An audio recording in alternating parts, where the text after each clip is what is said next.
In today's episode of the Motorhome Matt podcast, we hear horror stories of motorhome mishaps and how you can avoid them. And we're back with another Alan Rogers campsite of the month. And we answer your questions on moving to the UK to travel in a motorhome using a submersible water pump and motorhome finance.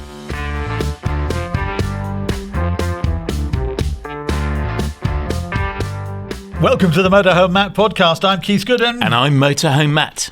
Industry insights and expert advice for the world of motorhomes, caravans and campervans. And it's brought to you by thatleisureshop.com and sponsored by Ripe. Remember to follow on your favourite podcast app, or if you're watching on YouTube, click subscribe and the little bell.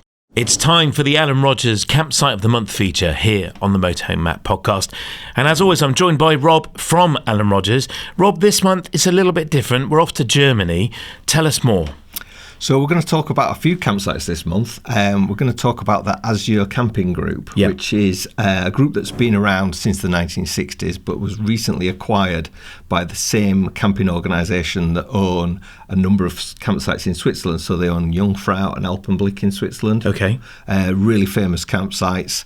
They're wanting, this group has acquired Azure as part of their growth strategy, but they're also wanting to bring in a lot of sustainability initiatives, that sort of thing. And it takes their portfolio up to 12 sites, so there's an economy of scale to this as well. So they've now got over 1,600 pitches across their sites and 72 rental units, I understand.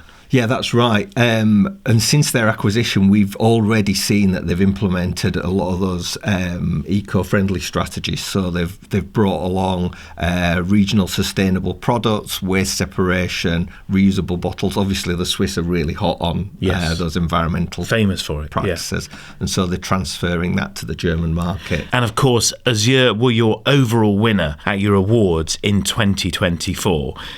Which gives them a special place this month on this feature. So tell us a little bit about their sites in Germany. So they've got 5 sites. Camping Altmöhle, which is on the Altmöhle River, perfect for canoeing, cycling, nature walks. Friendly site with modern amenities, lots to do. And obviously this is a Bavarian site, so Bavarian food, Bavarian beer. Yeah, I've never really done Germany, and it's on the list, I have to say, and certainly these sites sound intriguing. Certainly one to visit. Yeah, so their other sites, you've got Camping Regensburg. That's more of a city type site, 15 minutes to the historic city centre by bus or by bike. And it sort of gives you that balance. It's on the Danube, so it gives you that balance of, countryside or city life. They've got one called Camping Auwaldsee, which is next to the Auwaldsee Lake. Sandy beaches for swimming, sunbathing and relaxation. So again, you've got that option to get to Ingolstadt, which is another historic southern Germany city. Yes. So you've got the peaceful side or the more urban activities. Yeah. Camping Wertheim, which is on the River Main, surrounded by rolling hills, forests. This has got an outdoor pool, again, a beer garden, perfect for winding down after you've had a busy day sightseeing. And the final one is Sonnenbühl, which is in Swabian Alb, which is it's like a gorgeous caves, waterfalls, castles, traditional southern German. You see the castle on the hill and the forests, that sort of thing. Great for nature lovers, outdoor enthusiasts. Amazing. So the future looks really good for Azure Camping Group. It does, as they start to take over more and more in Germany, I'm sure. Absolutely. Yeah, one to visit. Yeah, and lots to look out for in the future. I think they'll carry on with those improvements over the coming years. Okay, so to find out more about all of these sites, in fact, all of Alan Rogers' sites across Europe, head to mhmp.info/Alan Rogers. Matt, you've got some insurance news this week. Yeah, hot off the press from Ripe. They've just increased their maximum cover value to £120,000. That's a decent jump up, isn't it? Wasn't it 100,000 before? Yeah, it was. Yeah, we've had a few listeners get in touch and saying they couldn't get cover because their motorhome was worth more than that. So it's brilliant to see Ripe listening to their customers and responding. It makes a real difference, doesn't it, when an insurer actually acts on feedback? Yeah, I always say it. Ripe are open to feedback and they act on it when it's the right thing for their customers. This is spot on timing too, with summer trips coming up and people sorting their insurance. And there's still that discount as well. Yeah, absolutely. Don't forget, you can get an exclusive 15% off your premium, which will apply automatically if you click the link in the episode description. Definitely worth checking if you've been holding off because of the previous £100,000 limit. It's the Motorhome Matt podcast. I'm Keith Gooden. And I'm Motorhome Matt. It's brought to you with thatleisureshop.com and sponsored by Ripe. So this week we are heading back to the National Motorhome and Campervan Show, where I was on stage and invited to share some motorhome mishaps from my own experience. Now, I've been motorhoming for quite a long time, had an embarrassing number of them, and I was joined by two other prolific YouTubers. Darran, the urban motorhome, he's been living in his motorhome for 9 years, and Tash, half of Life Beyond Bricks, who has also been living and using a motorhome for many years, living in it with John, her husband, and their cats. And we hear how it doesn't always go to plan. For Darran, life is very much about Pepsi Max and food. Yep. You'd never know, would you? Nope. So Darran, you had a bit of a mishap with some eggs. Let's start there. Yeah. So you got motorhomes that got the cupboard, the open storage cupboards. So they haven't got doors on them, and they're above the kitchen, so just on the end. So you can probably have tea bags in there, I suppose. I put eggs. I don't know why, but I put eggs in there. Just stacked them all in there. Thought, that'll be good. That'll be good. Went round the corner and they all just hit the bathroom wall. They all just hit the shower, the toilet, bathroom door, and they all just went all the way down. And I couldn't stop for about 10 minutes. So then they soaked into the carpet, and that was just awful. Omelette motorhome. It wasn't excellent. A great example. And then Tash, you had a similar story with your plate of food, I understand. Yes, so I didn't store my food in an open locker, because obviously that seems like quite a sensible thing to do. But no, it wasn't, and I think the worst part is it wasn't actually our motorhome. So in our first year of full timing, we were part of the Erwin blogger programme. So we were loaned a motorhome for a year to go and travel around and blog about it. And obviously feeling quite bougie with our newfound freedom, we were like, oh, should we have dinner up in bed tonight and do that? And it was one with an island bed. So of course it had a partition between kind of the bathroom and the bed, which means nice lots of little runners and grooves and things. And it was actually me that did it. I could blame John, and I was like, yeah, I'll bring it over. And as I went like that and tripped, a whole freshly cooked plate of like pasta, tomato sauce. It had all these lovely ingredients absolutely everywhere. Up the bed, in the grooves, on the doors. And when we were cleaning it before we had to give it back, like we were still finding like bits of food. And I was like, I'm never having pasta and tomato again. Like it was horrendous. That was not fun. I had a similar experience. I was about to sell a motorhome, and I was still working in events at the time. And I thought, I'll take the motorhome before I sell it and sleep in that while I was going to this show. So I'll save money on the accommodation because I'm a skinflint. And it was an Indian food show. And I made friends with this Indian chef. And she said, would you like some cooking oil? Because they had this amazing cooking oil. So they gave me big bags of it. I don't know why it was in bags. Of oil? Of oil, yeah. It's catering packs, basically. And so I thought, like, yeah, great, thank you very much. And then she gave me big tubs of rice, and like literally huge tubs of rice like this, boiled rice. And so I put them all in the cupboard, and I was packing the cupboards above the sink, all the way around the head cupboards. Anyway, I didn't think about this, it's way too heavy. So I'm going home, and I'm driving out of the NEC, and I went over a speed bump. And guess what happened? The entire cupboard fell off the wall. And there was oil and rice everywhere. And I mean, there was a lot of oil. And I've sold this motorhome, and I'm giving it to the new owner the following day. Needless to say, that didn't happen. I just said, the cupboard's come off the wall, let me fix it. It had to have new wallboard, it had to have new floor, It was a nightmare. I only remember that story listening to yours. So of course all this food is great, but then it all ends up in the cassette, doesn't it? And it's not long before we get there. So let's go there now. So toilet disasters, we've all had them. Anyone here had a toilet disaster of some sort? There were some hands sheepishly going in the air. Yeah, so Dan, let's start with you. What happened to you?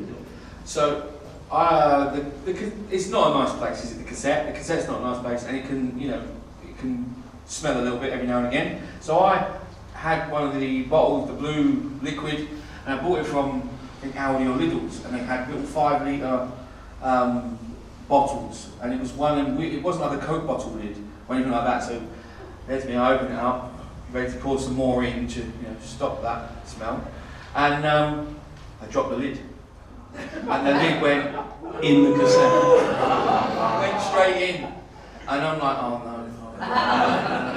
And this was a fresh 5 litre bottle of this blue stuff, and that blue stuff stains everything. And I thought I've got like 30 seconds before I've dropped this or I kick it or I accidentally.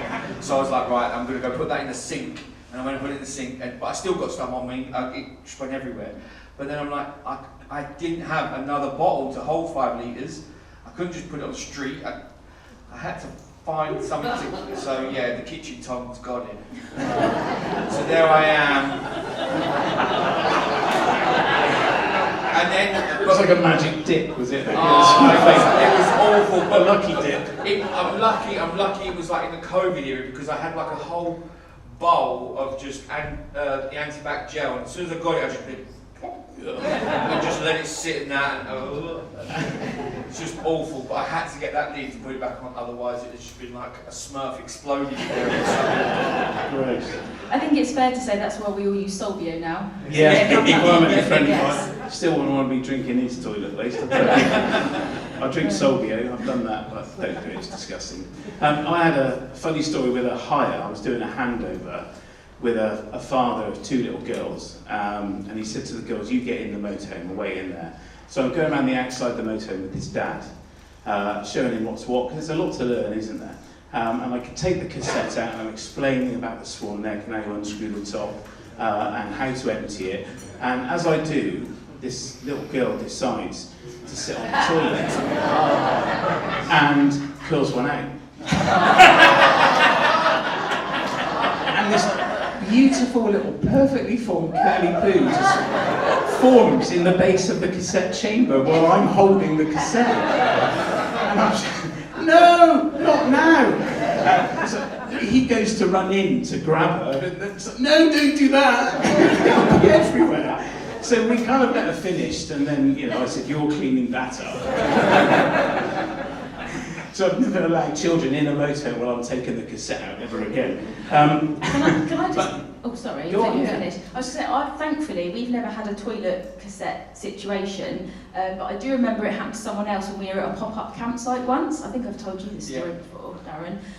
So it was on a school grounds, and the L-Sound pump was basically like a big septic tank. So you had to sort of take the big lid off, and there was a gentleman that actually dropped his entire toilet cassette into the septic tank. And I'm like, what do you do in that situation? Your tongs aren't going to help that, yeah. Just walk away. That was horrendous. I was pretty scarred by it, and it wasn't even our cassette, do you know what I mean? Go shopping for a new cassette. I have got one just quickly. There was a couple, they were other YouTubers, and they had their own, they had vans, they converted vans, but they didn't have toilets in them, and they were going to take a motorhome out for the weekend just to do a video with it.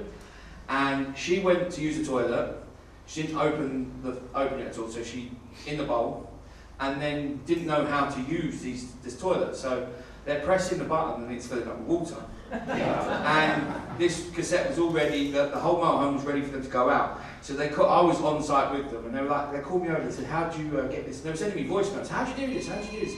And as I come over, I heard, ah! Because they'd been filling it up so much, and then they figured out to twist, and the back pressure just went, and they were both looking over it, going, how do we do this, how do we do this? And they both got a face full.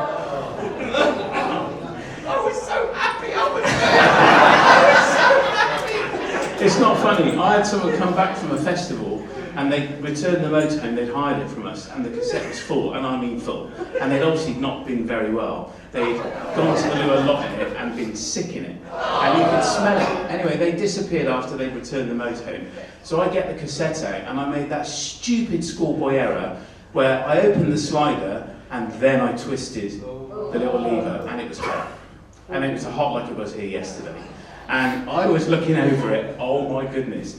I literally felt like I was having a bath in their poo and sick. And I was actually ill with salmonella. What are you laughing at? I was ill with salmonella for 3 weeks. And I lost 3.5 stone. And it's not a recommended way to lose weight at all. It was highly effective. It's extreme diet, isn't it? Extreme diet. We were about to go on a family holiday that afternoon, and we had to go 3 days late because I spent 23 hours a day in bed asleep. I was seriously unwell. So yeah, when you open your cassette, twist that little lever and then slide the slide back, especially on a hot day, because as you say, the pressure in the cassette really builds up. So we know there's a lot to learn before you go off in a motorhome, and if you're new to motorhoming, it's easy to forget stuff.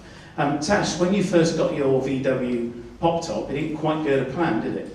No, it didn't. I was so excited because when I talk about when we went full-time into the motorhome, there was a lot of planning that went into that. But a bit like you, when I got my first camper van, I was so excited I literally just took it away straight away that weekend and didn't really think about it. I'd never had a pop top before, and whoever had had it before me had actually cut. So you know that you have the straps that hold the roof down, and they're normally really long. Well, whoever had had it before me had cut them really short. Right, so I needed a little step to actually reach them, but it didn't occur to me then that they weren't like they were meant to be. So anyway, after my first park up, I think I went to a Warner show actually, and after my first park up, I was like, yeah, I've done everything, the roof's down, everything's done. And as I'm driving along, I hear this, like a country road, about 60 miles an hour, I hear this rumbling above my head. And I'm like, what on earth is that? Next thing you know, whoosh, the roof comes up, and I obviously politely needed a change of underwear after that, and I had nowhere to pull over either. So of course I'm like, is the roof still attached? You know, have I now got a convertible van? Like I don't know what's going on. And I literally had to pull over on the side of this road, whack the hazards on, and it was a van as well where you couldn't get from the cab to the hab without getting out of the van. So I'm running around in the middle of this country road, panicking, had to pull the roof down. It was, I mean, I never ever forgot ever again to strap that roof down. But you did lose the roof? Thankfully, touch wood, I did not lose the roof, I didn't damage it, so it was obviously built well. And from that point on, a good tip is I would actually, because the straps were shorter than they were meant to be, so they'd come off completely, I used to leave them over the steering wheel, so that I would never ever forget again to do that. Top tips from this session. Yeah, see? We do the stupid stuff so you can learn. That's it. But Dan, it went wrong for you on the motorway, and that wasn't really your fault. No. For a change. Yeah, I was just, I just pulled over, stopped at the services, and I think I grabbed a cheeseburger, and then I was back on the road again, driving along on my merry way in the middle lane, and all of a sudden, an explosion happened, boom, and I was like, and then the back end was just fishtailing everywhere, and I panicked, like I didn't know what was going on. But it was a rear tyre blowout at about 65 miles an hour. In the motorhome, and I managed to just quickly react and get over, but yeah, that was scary. That was scary. And you're an experienced driver as well. Yeah. I mean, I've never experienced that. I've got a lot of miles under my belt of driving, but never experienced a blowout. But yeah, it went. And I was lucky. I was filming at the time, so I caught it all on camera, like the actual bang, and then me getting over and things. I think it was about 4 seconds before I got over, so it was quite quick. But was there much damage to the motorhome? The tyre did slap. It started whipping the plastic the wood underneath, and it did smash a lot of the wood underneath. Yeah, it did things, but yeah, it could have been a lot worse, obviously. But yeah, that was a bit scary. Yeah, not really. I needed a change of underwear at that point as well.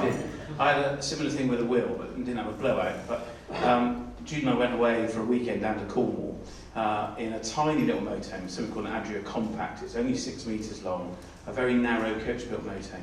And we're on this site where it's quite sloped, so I thought I'd get the levelling ramps out and level up. Now normally she stands outside directing me onto the ramps, but she went off to check us in at the campsite reception. So I thought, I'll just get on with it, I'll do it. So I get the ramps out and place them in front of the van. I'm driving on, and you can't really see where the tyre is on the ramp, can you? And I'm trying to look down and think, oh gosh, the bubble's still not in the middle, keep going, and then bang, off the front of the ramps. And there's these 3 guys stood there outside their own caravans and motorhomes, and they're all going, big round of applause. And I look over and gave a little bow, and then, so they all laughed. And then one of them came over and said, "Oh, you're right, buddy. Of course, this motorhome's got hire written on it. Motorhome holiday company, motorhome hire." He said, "Oh, have you hired it then?" Because he's assuming I'm a numpty. Now I should have said yes. I didn't. I said, "No, I own the company." And I've been doing this quite a long time. So the entire weekend, they call me Ramp Boy all weekend, or Evil Knievel. And they took the mickey out of me all weekend, so that was quite embarrassing. But how many of you did have a disaster this weekend? Because it was really windy yesterday, wasn't it? Did anyone actually lose an awning or anything yesterday? Because I know there are a few people here, they've probably gone home to get it fixed now. But who last night went to the entertainment? Quick show of hands, yeah.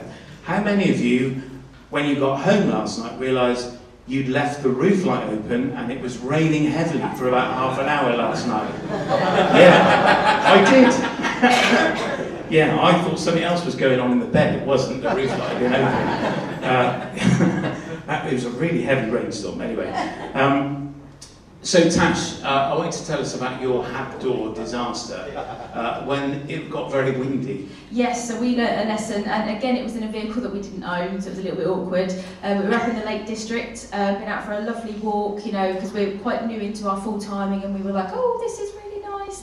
And didn't realise how windy it was, and obviously John went to open the door, it just got out of his hand and just snapped straight back on itself and was laying against the van. And obviously thankfully he's pretty handy when he had to do a little fix job, you know, on the hinges and to get it to actually close again, because I was like, oh my god, it's never going to close again. But yeah, so thankfully, so that's why in this sort of weather, all weekend I've been saying to you and I, we're parked next to each other, me and Darran, and I'm like, I'm not being insociable, I just don't leave my door open. I don't believe that for 1 second. Just don't laugh at your face, doesn't it? So yeah, that was pretty awkward, and that was a pretty steep learning curve. But then there was another time when the hab door wasn't shut and John drove off. What happened then? Okay, so just to give it a bit of context, it doesn't help that I have a habit of breaking doors. I don't know why. Well, I'm not hiring you a motorhome, that's a given. Yeah. Hog smash, thank you very much. If she knocks on your door, open it quick, because if she opens it... It's never my fault. But yeah, what happened is in our old motorhome, right, we were pulling away and I noticed the hab door wasn't shut properly, and I thought, oh, it's okay, you don't need to stop, John. I'll just nip over and shut it quickly. And of course, as I opened it and as I shut it, the handle came off in my hand. And we're moving, and I'm like, oh, thankfully, the door did shut itself, but I'm just literally stood there. He's like, what's happened? Are you okay? And I'm like, oops. And then, of course, the part was back ordered naturally, the handle. So for about 6 to 8 months, we had a cable tie just to shut the door. I mean, we owned that one, so that was a bit different. Oh, that was our van. So yeah, I just don't have much luck with doors and handles. Like. Yeah, always walk out of a motorhome before Tash. That'd be your advice. Darran, tell us about your electrical install that went wrong. Oh yeah, that was... So I had an install done while I was abroad. I come back, and they're a bad company to have done. Now I know that. And it was... I'd gone, picked it up, landed, got the taxi there, picked it up, driven away, like 2 hours away, and then I parked up, and I was doing something, and then I could smell something. Fire alarm almost. That's what I was thinking. Traumatic. Trauma there. Someone's had enough of reversing that. So I'm doing a few bits and bobs in there with my new system, which I'm like, yeah, I've got electric now. I can do whatever I want, and I wasn't actually even doing anything. So it wasn't my stupid fault, like me doing something. I could smell an electrical smell, and then I looked in the cupboard, and like the fuses were melting. And I was like, oh my god, what do I do? And I was like, tried to pull fuses, but they were just melting. And it was just, it was awful. And I think I remember I called John, and I was in, because I thought it was going to burn down. I honestly thought it was going to burn down. So in the end, I managed to disconnect the battery and everything. But yeah, I called John, and I was in tears, because I was like, this is going to, and I had to drive all the way back down to the place, because I rang them and said, like, what have you done? This is all going wrong. And basically, where they put the panels on the roof, they just drilled straight through the roof. And they basically drilled into a loop of about 20 wires, and it just all fused and melted, and it was smouldering within the foam, the polystyrene in the roof. Yeah, it was awful. And it didn't catch fire? It didn't catch fire, but I had to sleep that night outside their gates, freezing cold, no electric, no nothing. I didn't turn anything on because I was like petrified, burning alive. And that would have been, a real good smelling fire, because roast pig, pork belly, but I didn't want to die. I didn't want to die at that point. I'll just stick around a bit longer. Sometimes it's difficult when you get back to a campsite and you've had a bottle of wine, maybe a couple of beers, and you arrive back on the campsite, and we are just white boxes in a green field, aren't we? I wandered back into a campsite on my own, the right campsite, and found what I thought was our motorhome. It was an Adria. Ours was an Adria. So I opened the hab door and got in and sat down. And it was dark, and I started taking my shoes off. This is absolutely true. And this guy got out of bed.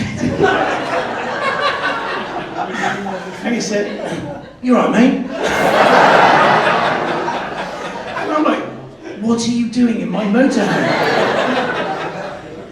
And I was in his motorhome, and it took me a while to realise, because I wasn't quite with it, because I'd been drinking a few drinks with some friends, and he looked at me for ages, and I looked at him for ages, and I said, "What are you doing?" And then eventually I realised, because he had a picture of somebody else's children on the fridge, and I thought, that's not my kids. This guy's really moved in.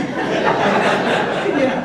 And so it dawned on me, so I got up and left in a hurry and ran away. And we left the campsite that morning, and he still got my shoes, actually.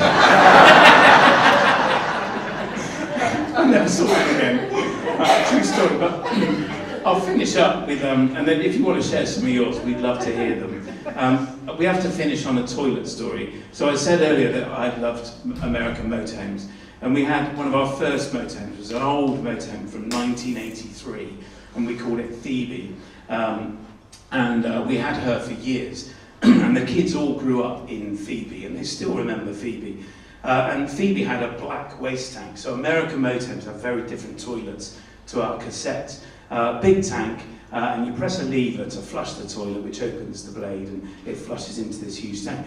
Well, we're in a campsite, we would go away whatever the weather, and this campsite was so wet that the rear axle, and this motorhome had 4 tyres across the back and 2 pairs, it had sunk down to its rear prop shaft. Literally, it had sunk into the grass.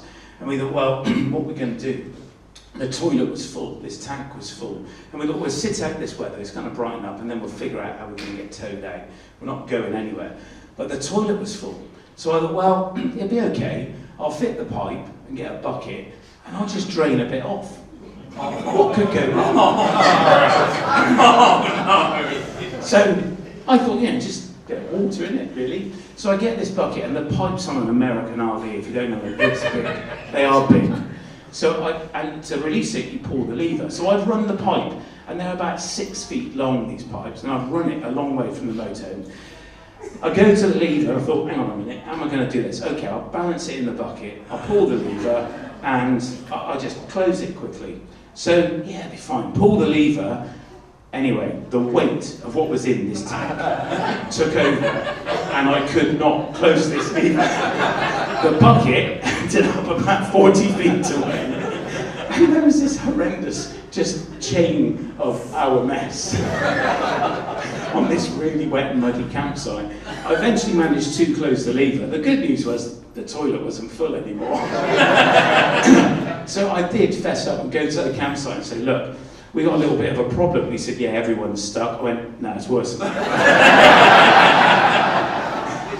So he came over and went, "Oh my goodness, how have you done that?" By this point, I'd packed up the pipe, and the waste is 6-7 feet away from the motorhome. So, what? How did you do that? Anyway, I explained, and so we got a bale of hay, and I'm there filling hay everywhere. And I did shovel it into the bucket, which ended up in the cesspit. But there is a really lovely patch of grass on this one formal campsite now. So, and we did get towed out, and we said thank you very much and not been back. And Phoebe is probably now a rotten damp mess in the sky somewhere. Are you banned from campsites? Not to my knowledge. Wandering into people's campgrounds. Motorhomes, yeah. It's easy done though. It's too easy done. Fertilising the grass. His photo is probably a reception. Yeah. Have you seen this man in? Anyway, I'm doing my bit, that's all. I'm just doing my bit. So as you can see, it doesn't always go to plan. Even the experts get it wrong, and I'm sure you've got some funny stories too. Is anyone prepared to share one? Because we'd love to hear it. The story I was going to tell you though was about the same as getting in the wrong van, except this was our cat. It was 16 years old and it got dementia, and we used to let it go out because it would only walk under the van and then come back in. And then I said, "Where's the cat?" So it's gone missing. So we were out looking for it, and a French lady from the next van came and said, "Your cat, I think it has," in French, "has come to our van." And when I went, it was sitting at the dining room table opposite the fella looking, and I'm thinking, he's thinking, "That's not my dad. I don't know who this is." Happens to the best of us, you see. I have a funny cat one whilst you're Go on, talking. yeah. So the other day we were at SMC before we came here doing a few bits, and I tell people that my cats don't escape much, but Tinkerbell, the little tortoise, she did actually manage to slip out the door. So of course she's running around the forecourt under the vans, and we're trying to get her. But then of course as we went towards her, she ran into the showroom. So I'm going, using words that I can't say in a family-friendly environment, and then I sort of burst into the showroom. Didn't realise there was customers sat there doing their handover. My cat's running around in the things, and the salesmen are really chill about it. They're like, "Is your cat in here?" And I was like, "Yeah, I'm really sorry." And this woman's horrified, and I was like, "You just get a free cat with your motorhome, it's fine." And this was like an hour before we were due to leave to come here. So yeah, I think they do that a lot, don't they? John, you got a story? Does caravanning count? Let's have it, yeah. Motorhome. So yeah, we've got caravans for a while. Usual thing, Friday afternoon, I work from home, prep the caravan, ready to go, wait for Mandy to come up from work. She literally parks the car in front of the house, we're off. Yep. From Manchester to the Lake District, before we realised that when Mandy had gone in, she'd taken the caravan keys back in the house and put them with her car keys. And the caravan's locked to the car. Those locks are easy to break, don't worry. So I thought you were going to tell a story that I'll quickly share. I was towing a caravan onto a campsite, and my ex-wife got in it, and I unhitched it from the car, and she went to the back of the caravan, and it just flipped straight up in the air. And I went to grab the handle, the brake, missed, and so it started rolling down the hill with her in it. We're not married anymore. Just some of the mistakes, the mishaps that have been happening in the world of the motorhomes to the so-called experts. Yes. Now, if you've got a motorhoming or caravanning or camping horror story, it would be nice, wouldn't it, man, if people shared them with us? Oh, yeah, do it. Let's do it. We could put it together for a future episode. Halloween, perhaps. Halloween horror stories in your motorhome. Yeah, let's do that. You can share your story at mhmp.info/Ask Matt. We'd love it if you'd tell us it by recording it and clicking the orange button. Tell us where you are in the world, or fill in the form and we'll read them into the podcast. I think it'll be fun. It's the Motorhome Matt podcast. I'm Keith Gooden. And I'm Motorhome Matt. It's brought to you with thatleisureshop.com and sponsored by Ripe. It's time for the questions and answers section, the Q&A, where you ask the questions. And Matt, for he is the expert, will answer them. And if he doesn't know, as I say every week, he'll ask somebody that jolly well does. First of all, Alex is in Florida. Hello, Matt and Keith. My name's Alex, and I live in Fort Lauderdale, Florida, in the United States. I watch on YouTube, and I enjoy your program very much. I find it quite informative and just a little bit entertaining. I have several questions, but first, a quick bit of background for context. My wife and I have decided to move to Europe. Our plan is to purchase a motorhome towards the end of the summer and slow travel across all of Europe. Our time frame is open-ended, from 3 months to 12 months to possibly settling down somewhere in Europe. My first stumbling block was where and how, as a U.S. citizen, I can purchase, register, and insure a motorhome. After extensive research, I found a handful of programs that claim to facilitate this. The one I'm most comfortable with is that of CarTurf in Germany. Can you offer me any advice on this subject? Okay, regarding the vehicle, type, and year, our research, which included renting, hiring as you say, a camper van in Las Vegas and visiting the Grand Canyon, we've decided that something along the lines of a Heimer B-Class Masterline T will suit our needs.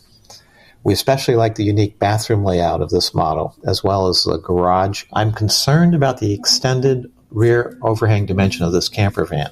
Although we don't intend to do any intense off-road driving, I'm concerned about dragging the rear end if we encounter dips on driveways or roadways. Is this something I should be concerned about? Regarding the vehicle selection, ideally, I would like to find a slightly used model to avoid the VAT and the steep initial depreciation. I've been monitoring sites like mobile.de and Caravan24. Please let me know if there are other sources I should consider. A few other considerations that we would like to do some snow skiing. So I need to make sure that the vehicle is winterized. What is the terminology I need to look for in advertisements to ensure this? What other options and accessories would you recommend we consider including or adding to the motorhome? My wife will be retired, but I will be working a few hours on 2 or 3 days a week, for which I will need a robust internet connection. Can you please advise me on options to achieve this? I'm sure there are many questions that I should be asking that I haven't yet thought about. Please educate me on any other important items I should be considering. I look forward to hearing your expert advice and Keith's quips. There you go. Well, I'm concerned about his excess overhang and the length of his question, Alex. Wasn't a question. It's a podcast standalone. So, can you help, Alex? Yeah, we can. Thanks for listening, Alex, all the way in Florida. So, moving to the UK or travelling in Europe, you're going to need to remember the Schengen zone rules. So, you only get 90 days. You said you might do it for 12 months. So, be mindful of that. In terms of registering a motorhome in the UK or in Europe, then you really need to be a resident here or have an address that you can become resident at. So if you can't get UK residency, then maybe give it to the person that is the resident here. So name somebody, a friend or family member in that country where you can register your insurance to and your with the DVLA, so the V5, the Driving Vehicle Licensing Authority. They're the two organisations that are particularly fussy about a fixed address. There are lots of care of addresses and post office addresses that you can use, but in my experience, the DVLA and insurance companies don't like them. So that's one thing, and the first thing to consider, working down the list, rear overhang. I would consider fitting air ride suspension. There's a company here in the UK called Air Ride with 1R. You can save £200 when you use the code Motorhome Matt with them. You can also fit casters to the rear overhang, so two little wheels that if it does hit the ground, then they roll on the ground, protecting the bumper. Or consider fitting a tow bar, and you can bang that on the floor and it will just scratch, it won't do any damage. That's worth looking at too. If you're buying in the UK, great websites like autotrader.co.uk, hundreds of thousands of motorhomes for sale on there. That's a great website. Winterising. In my experience, European-made motorhomes are better insulated and winterised than UK spec ones, simply because they sell into markets like Scandinavia. So they're used to being under a lot of snow and in very cold weather. So the key difference is the waste tank is probably going to be underslung, but it's going to be heated. or insulated, or both, and the freshwater tank is going to be inside where you are warm with the heating on. You can add to the insulation by insulating the waste tank or adding a tank heater or something called a tank blanket, which you stick on the bottom of the wastewater tank, and it warms up and just keeps that wastewater warm and stops it from freezing. Internet, I'm biased, but our own product, the Pathway 4G, is going to work across Europe and the UK and works further afield than that. It's a simple lick and stick solution. You haven't got to drill anything. Low cost. If you need faster internet than 4G, then consider a 5G unit or maybe even Starlink. And Starlink Mobile, you have it in the US. You'll be familiar with it, of course. I think that was everything. And then go and check out the other 196 episodes of this podcast in terms of educating you further. We'll keep your attention for longer than your question did ours. Thanks, Alex in Florida. Deborah Roberts is in Towin. Hi, Matt. I've just purchased my first motorhome. It's a 2004 Transit Herald Squire.